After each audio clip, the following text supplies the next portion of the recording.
ತಾರಾ ಅವ್ರು ಸೈನ್ ಮಾಡಲಿಲ್ಲ, ಯಾಕೆ ಶ್ರುತಿ ಅವ್ರು ಸೈನ್ ಮಾಡಲಿಲ್ಲ, ಯಾಕೆ ಬಿ ಜೆ ಪಿಯಲ್ಲಿ ಗುರುತಿಸಿರ್ತಕ್ಕಂಥ ಅನೇಕ ಮಹಿಳಾ ನಟಿಯರು ಇದ್ರ ಬಗ್ಗೆ ಸೈನ್ ಮಾಡಲಿಲ್ಲ ಅನ್ನುವ ನನ್ನ ಪ್ರಶ್ನೆ ಅವ್ರು ಉತ್ತರ ಕೊಡಬೇಕು. ಯಾಕೆ ಕೇವಲ ಲೆಫ್ಟ್ ಐಡಿಯಾಲಜಿ ವಿಜಯಮ್ಮ ಅಂತಿದ್ರು, ಅವರು ಎಕ್ಸ್ಟ್ರೀಮ್ ಲೆಫ್ಟ್ ಅವರು ಲೆಫ್ಟಿಗೆ ಪಿತಾಮಹ. ಅವರ ಮಕ್ಳು ಯಾರಂದು ಗೊತ್ತು, ಅವ್ರು ಯಾವ ಥರ ಮಾತಾಡ್ತಾರೆ, ಸಮಾಜದಲ್ಲಿ ಹೆಂಗೆ ಮಾತಾಡ್ತಾರೆ ಅಂತ ಗೊತ್ತಿದೆ. ಶ್ರುತಿ ಹರಿಹರನ್ನು ಯಾವ ಥರ ಮೀಟು ಕೇಸ್ ಮಾಡಿದ್ದಾರೆ ಅಂತ ಗೊತ್ತಿದೆ.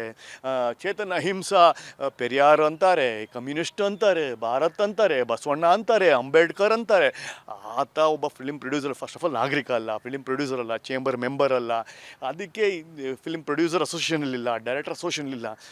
ಏನೋ ಒಂದು ಮಾತಾಡುತ್ತೆ, ಕ್ಯಾಮ್ರಾ ಇಡ್ತಾರೆ ಅಂತ ಹೇಳಿದ ತಕ್ಷಣ ಅದನ್ನು ಮಾಡಿ ಒಂದು ನ್ಯೂಸ್ ಮಾಡಿ ಜನರಲ್ಲಿ ಫಿಲಿಮ್ ಇಂಡಸ್ಟ್ರಿ ಬಗ್ಗೆ ಒಂದು ಜಿಗುಪ್ಸೆ, ಒಂದು ಕೀಲು ಮಟ್ಟದ ಯೋಚನೆ ಮಾಡೋದನ್ನು ಈ ಬೀಜ ಹಾಕ್ತಾರಲ್ಲ, ಅದನ್ನು ಅದ್ರ ವಿರುದ್ಧವಾಗಿದ್ದೀನಿ. ಯಾಕಂದರೆ ಟ್ಯಾಲೆಂಟ್ ಇದ್ರೇ ಬದುಕೋಕ್ಕಾಗೋದು. ನೀವು ಟ್ಯಾಲೆಂಟೇ ಇಲ್ಲ ಅಂದರೆ ಒಂದು ಪಿಕ್ಚರ್ ನಾನು ಯಾರೋ ಒಂದು ಹೀರೋಯಿನ್ ಕೊಡ್ಬೋದು, ಆಮೇಲೆ 2ನೇ ಪಿಕ್ಚರ್ 3ನೇ ಪಿಕ್ಚರ್ಗೆ ಆಗೋದಿಲ್ಲ.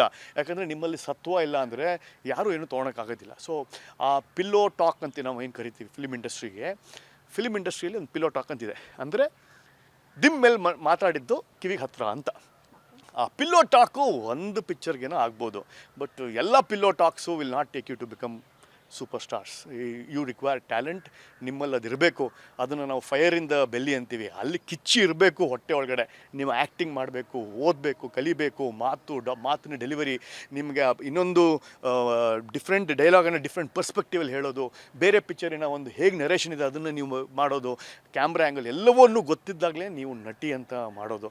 ಕೇವಲ ಪಿಲ್ಲೋ ಟಾಕಲ್ಲಿ ನಾನು ಮುಂದೆ ಬರ್ತೀನಿ ಅಂದರೆ ಒಂದು ಪಿಕ್ಚರ್ಗೆ ಮಾತ್ರ ಸೀಮಿತವಾಗಿರ್ತೀರ. ಗ್ಯಾರಂಟಿ ನ್ಯೂಸ್, ಸುದ್ದಿ ಖಚಿತ, ನ್ಯಾಯ ನಿಶ್ಚಿತ.